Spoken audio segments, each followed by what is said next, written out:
नमस्कार दोस्तों, कैसे हैं आप लोग? आई होप आप सभी अच्छे होंगे। जो लोग नए हैं चैनल में उन लोगों को बता दूं कि मेरा टारगेट 5 करोड़ कमाना है म्यूचुअल फंड से। और मेरा इस पोर्टफोलियो का 5 महीने कंप्लीट होने को आया है इन्वेस्टिंग का, और मैं 2 से ढाई साल से इन्वेस्टिंग के बारे में रिसर्च कर रहा हूँ। मैं एक लॉन्ग टर्म इन्वेस्टर हूँ। मेरा 15 से 20 साल तक मेरा टाइम होराइजन है, और मैं अपने रिटायरमेंट के लिए कॉर्पस बना रहा हूँ। और मैं एवरीडे अपना पोर्टफोलियो शेयर करता हूँ अपने चैनल पे। अगर आप लोग भी इन्वेस्टिंग करते हो या फिर शुरू करना चाहते हो तो मेरा वीडियोस देख सकते हो, और पसंद आए तो लाइक और सब्सक्राइब कर दीजिए। और कोई भी सवाल है तो कमेंट सेक्शन में पूछ सकते हैं, या फिर अपना पोर्टफोलियो रिव्यू करवाना चाहते हैं तो कमेंट सेक्शन में डाल दीजिए। तो मैं 100% रिव्यू कर दूंगा। तो आज के पोर्टफोलियो शेयर से पहले कुछ कमेंट ले लेते हैं। कुणाल वर्मा जी बोल रहे हैं इनके पास 15 लाख का कॉर्पस है, तो 10 लाख म्यूचुअल फंड में डालना चाहते हैं और 5 लाख स्मॉल केस में डालना चाहते हैं। टाइम होराइजन अच्छा खासा है, 15 ईयर्स का। और इसमें मिक्स्ड पोर्टफोलियो चाहिए इनको, सजेस्ट करते हैं। टाइम होराइजन का कोई रिस्क नहीं, कोई टेंशन नहीं है, रिस्क का भी कोई टेंशन नहीं है। मीडियम एग्रेसिव पोर्टफोलियो है। तो मैं इनको लिखा था कि 10 लाख में से कुछ अपना अगर एग्रेसिव पोर्टफोलियो चाहते हैं तो फ्लेक्सी कैप या फिर लार्ज कैप लेने की कोई जरूरत नहीं है। तो मिड कैप, दो स्मॉल कैप और एक सेक्टरल फंड में जा सकते हैं। 30 यहाँ पे लिखा भी था, मैं शायद यहाँ पे दिखा देता हूँ आपको। यहाँ पे देख सकते हैं ये मिड कैप, स्मॉल कैप लेने, सॉरी फ्लेक्सी कैप और लार्ज कैप लेने का जरूरत नहीं है। मिड स्मॉल या सेक्टरल में काम चल चल जाएगा। और फंड्स के हिसाब से मोतीलाल में 30%, कॉइन स्मॉल कैप 30%, और महिंद्रा मानुलाइफ स्लैश बंधन ये दूसरा स्मॉल कैप है 20%। या और एक sectoral fund either HDFC defence fund या फिर एचडीएफसी इंफ्रास्ट्रक्चर फंड में 20% डाल सकते हैं। अगर अगर आपको एग्रेसिव नहीं चाहिए तो सेक्टरल फंड या फिर दूसरा स्मॉल कैप की जगह एक फ्लेक्सी कैप ले सकते हैं। तो यही बात हुआ था।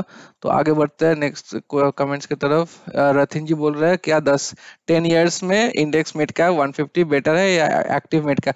तो हमेशा याद रखना कि एक्टिव मिड कैप और active small caps are always better than passive. Passive मतलब इंडेक्स। इंडेक्स कब अच्छा होता है? Only for large cap. क्यों? क्योंकि जब मार्केट गिर रहा है तो फंड मैनेजर मिड कैप का और स्मॉल कैप का अपने जो गिर रहा है वो उस गिरने को रोक सकता है अपना पोर्टफोलियो चर्न करके, ठीक है। लेकिन इंडेक्स में वो होता नहीं है। जो भी गिर रहा है तो कोई फंड मैनेजर रहता नहीं उसमें, तो डायरेक्टली गिरते ही रहता है बस। तो हमेशा मिड कैप और स्मॉल कैप के बारे में अच्छा है कि हम लोग एक एक्टिव फंड चूज करें। और एक अच्छा खासा एक्टिव फंड अगर चूज करेंगे, अच्छा परफॉर्मिंग एक्टिव फंड चूज करेंगे, तो आपका रिटर्न्स भी इंडेक्स से काफी ज्यादा आएगा। तो मैं इनको यही लिखा था। ये उनका एक दूसरा क्वेश्चन था कि 10 ईयर्स डेटा सजेस्ट करता है कि 85% मिड कैप है। तो मैं इनको लिखा हूँ that's why I wrote if you choose the right fund. ठीक है, राइट फंड चूज करना ही एक मेन मेन चीज है। That the trick is to find a good fund and allocate them rather than seeing the average of all mid comes. ये देख रहा है कि 85% बीट नहीं किया है तो मेरा फंड भी बीट नहीं करेगा। ऐसा नहीं है। अगर आपका फंड वो 15% के अंदर आपको चूज करना है, जो 15% बीट कर रहा है, 85% बीट नहीं कर रहा है, लेकिन जो 15% बीट कर रहा है आपको ऐसा फंड चूज करना है जो कि बीट कर रहा है। तो इसीलिए रिसेंट वाला जो हम लोग का परफॉर्मेंस है, फिर 1 साल का, 3 साल का, सभी परफॉर्मेंस देखना होगा हम लोगों को कि कौन कौन सा फंड अच्छा परफॉर्मेंस कर रहा है, किन का हिस्टोरिकल परफॉर्मेंस अच्छा है, कौन किन किन का ईयर टू डेट का परफॉर्मेंस अच्छा है, 1 साल का परफॉर्मेंस अच्छा है, अभी कौन सा फंड बीट कर रहा है। ऐसा नहीं है कि 10 साल पहले जो फंड बीट किया था अच्छा, अभी भी वो फंड परफॉर्मेंस अच्छा होगा, ऐसा बात नहीं है। तो रिसेंट परफॉर्मेंस का काफी इंपॉर्टेंस रहता है। आगे बढ़ते हैं। दिनेश कुमार जी बोल रहे जय माता दी। तो निफ्टी 50 का बात कर लेता है। निफ्टी 50 पहले तो ठीक था मार्केट का, देख सकते हो ऊपर उठा, मतलब ओपन हुआ था अबव एवरेज में कल के क्लोजिंग में, लेकिन नीचे आते आते काफी गंदा गिर चुका है। 0.67 का कल फॉल हुआ है निफ्टी 50 का, तो ये काफी सेलिंग हुआ है। मिड कैप का देखते हैं। मिड कैप तो लो पोजीशन पे स्टार्ट किया था तो काफी अच्छा रिकवर करके 0.75 पे क्लोज किया, जो कि बेहतरीन है। स्मॉल कैप का भी ठीक ठाक है। तो ऊपर, काफी ऊपर ओपन हुआ था, बीच में नीचे आ गया था, फिर ओपन होते होते ऊपर जाते जाते फिर नीचे आया, फिर ऊपर गया, फिर नीचे आया। वोलेटिलिटी लेके भी ये 0.48% तक मेंटेन किया है। तो आज का थोड़ा दिखा लेते हैं कौन कौन सा फंड कैसा किया है। यहाँ पे देख सकते हैं क्वांट स्मॉल कैप फंड, यहाँ पे देख 72% एक्स्ट्रा एरर है, 0.49% उठा है कल, काफी अच्छा है। वो 1318 का प्रॉफिट हुआ है टोटल। तो 2,28,8 लगा हुआ था, इसमें 45,000 का प्रॉफिट दिख रहा है। निपॉन इंडिया ग्रोथ फंड जो मिड कैप फंड है, एक्स्ट्रा एरर है 34%।